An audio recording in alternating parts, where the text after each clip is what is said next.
Hello, this is McD the Beast, and this is McD Sports Forward coming to you today with my college football picks for week one of the college football season. I'm so happy that football's back.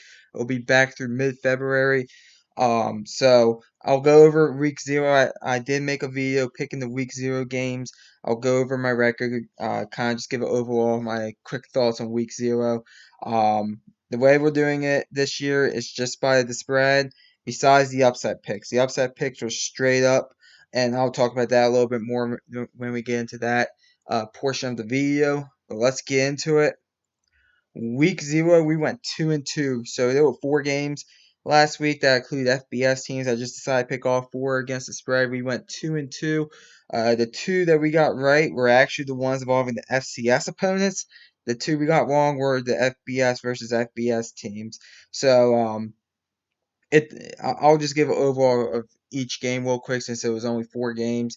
Um, I was a little bit surprised Georgia Tech won. I'm not surprised that they covered the spread. And to be honest, looking back at that pick, that was a little bit of a lazy pick by me personally. I personally don't think I did my complete homework on Georgia Tech. Looking back at that pick, and part of the reason why I went with Florida State is because I think Georgia Tech was kind of gifted a bowl game last year, and I don't really pay a lot of stock into these bowl games per se because of the new style of college football with the transfer portal and NIL. So I don't really value these bowl games. And when I mean the bowl games, I still value the college football playoff games, obviously, and the higher end bowl games, but the middle of the road bowl games not so much.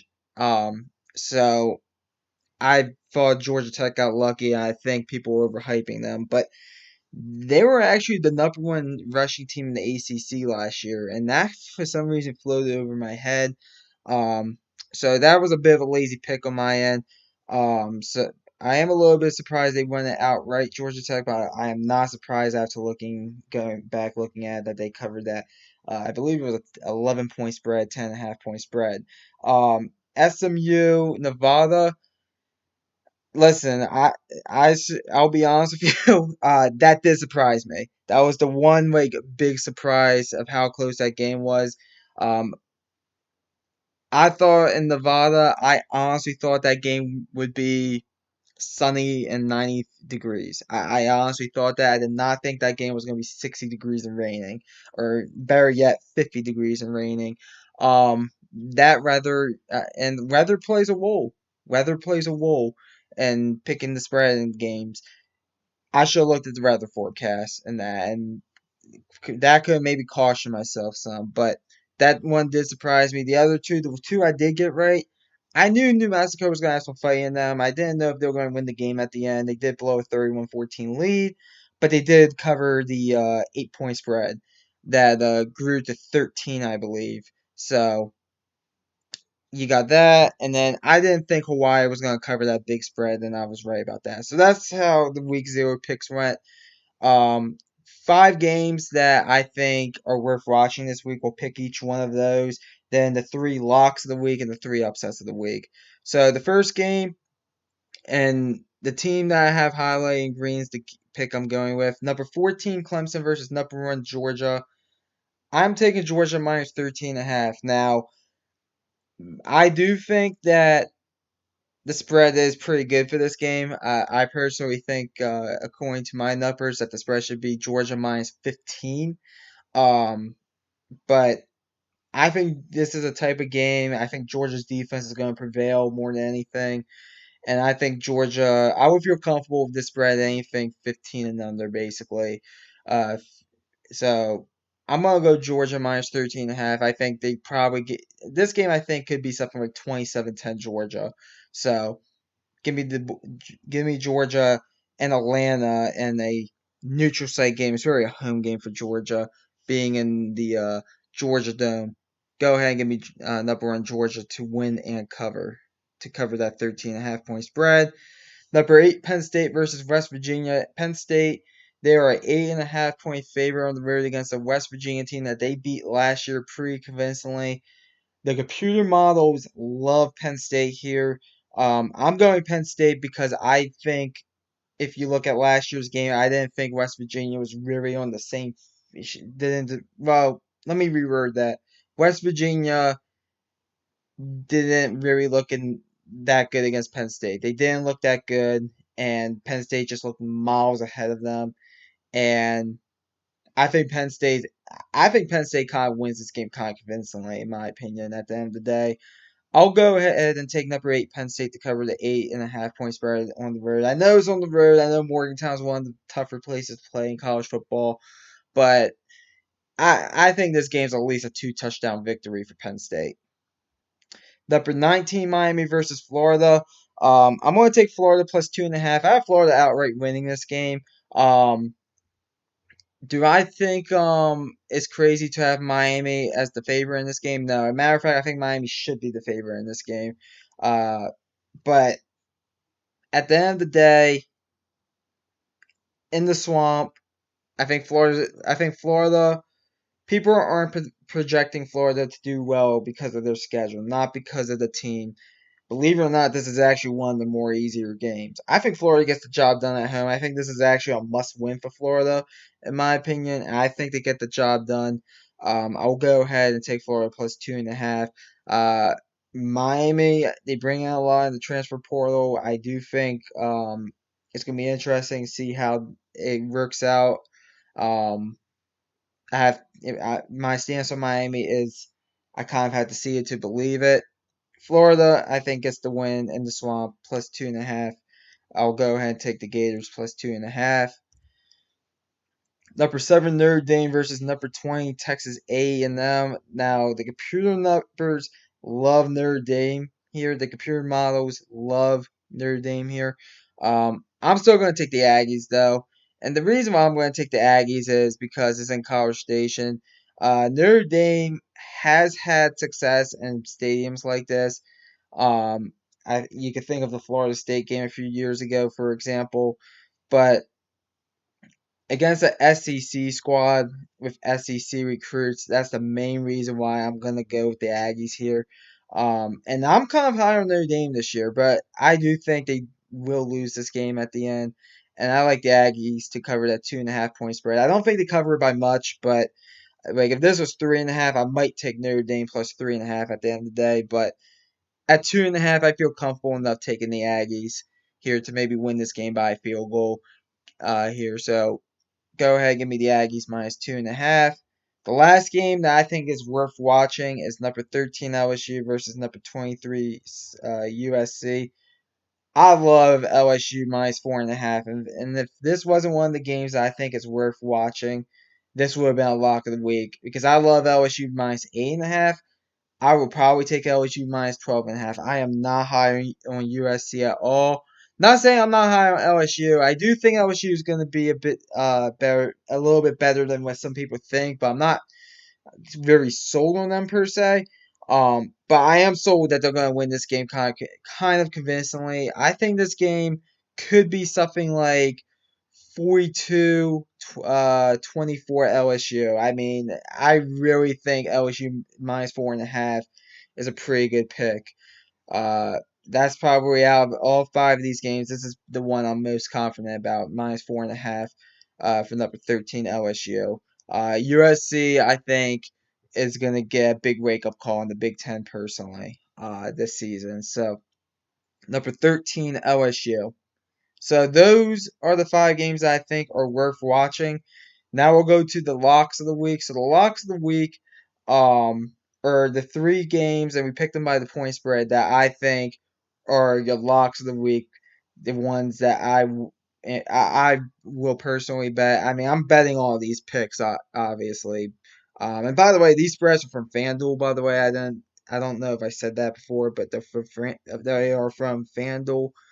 Um, but these are the ones that I think these have the most confidence in them. I have the most confidence in these picks. So let's get into it. The first one is number 17 Oklahoma State versus South Dakota State. I have Oklahoma State minus 9.5 here. I think Oklahoma State wins this game kind of convincingly. I mean, is South Dakota State the number 1 FCS team? Yes. Do I think they're going to have some plays against Oklahoma State? Yes. But at the end of the day, I'm going to go with Oklahoma State here because, and for them to cover the 9.5 points, primarily because Oklahoma State has recruited well. They have one of the best, if not the best, running back in the league, and Ollie Gordon. I think he carries them. This game, I think, could honestly be a 3 or 4 touchdown win for Oklahoma State at the end of the day, despite how good South Dakota State is at the FCS level. So that's my first pick.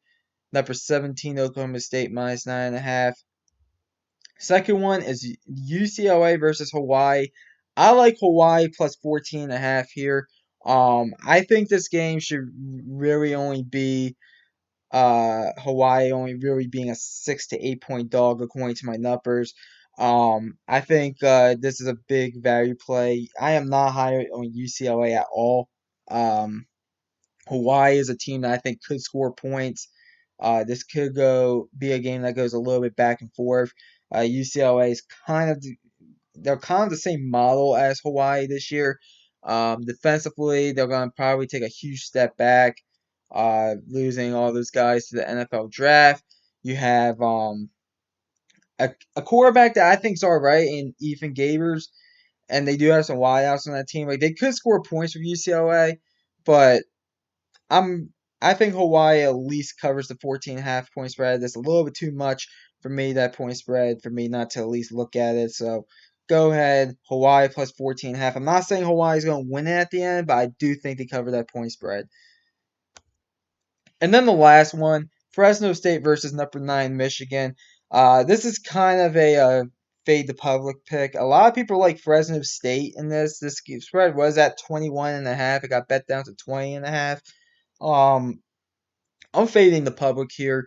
Michigan is still going to be one of, if not the most physical teams in college football. Um, I think and don't get me wrong, Fresno State's going to be one of the better teams in the Mountain West at worst. I think Michigan takes care of business. I mean, think about it. 20 with this spread 20.5, 28-7 covers the spread. Um, let's see, 31-10 covers the spread. I mean, Michigan could win this game by 3 touchdowns and cover the spread. So I like Michigan at minus 20.5. I really like Michigan anything minus 25 and under, honestly, with this game. But especially at 20.5, I'm going to go ahead and take the Wolverines here to cover the spread as my lock of the week. This is the one I actually feel most confident about out of these three. So these are the locks of the week. Last segment is the upsets of the week. These are upset picks that I think you should just take these teams on the money line. Uh, I'll give you three of them. Usually, but not usually. The goal is to find at least 3 games where teams are at least 4 points or more underdogs to win the game outright. Every game I have this week for week one, they're at least a touchdown favorite. I believe one team is 7.5, but the other two are at least I believe 2 possession underdogs. So let's get into it. The first one, I like North Dakota State to get the win against Colorado. Um, North Dakota State has this mentality. I've seen them do it before against teams like Iowa when they were ranked. Colorado, yes. Shador Sanders, he's going to be great. DeAndre Hunter, he's going to be great. They have a few other good guys. It's gonna be interesting to see what happens though. Do they have the depth? I'll admit I'm not a fan of how Dion is trying to build Colorado. I mean, he is the one person I believe that can do it, but I don't think it's gonna work at the end of the day. I like North Dakota State plus 9.5 to outright pull off the upset here. As I said, they're gonna have a chip on their shoulder. I mean, this is their Super Bowl basically. So go ahead and give me North Dakota State. Next one, Florida Atlantic versus Michigan State. This is one that I think is going to sneak up on a lot of people. Um, Florida Atlantic is a 13.5 point dog.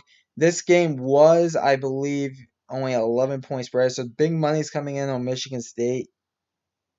Do I think Michigan State's probably more talented? Probably. But I don't know.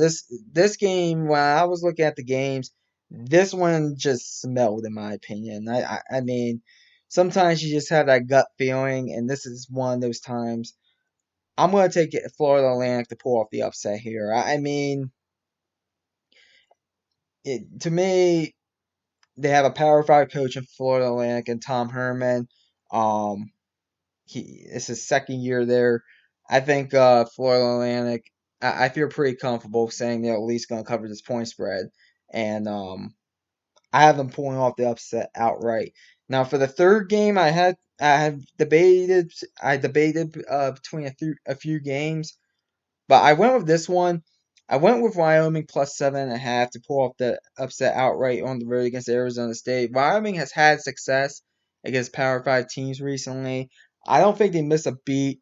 Their head coach retired, Craig Bowl. He retired last year after last season. They hired within the program their defensive coordinator. I don't think this team misses a beat. Um, and I think Wyoming pulls off an upset against the Arizona State team that I think will be improved this year, but probably one of the worst teams in the Big 12 still. So those are the three upsets that I believe will happen in week one. Um, comment down below. Tell me your picks. Tell me upsets that you see. Tell me where I'm wrong, where I'm right. Thanks for watching the video. McD the Beast signing off.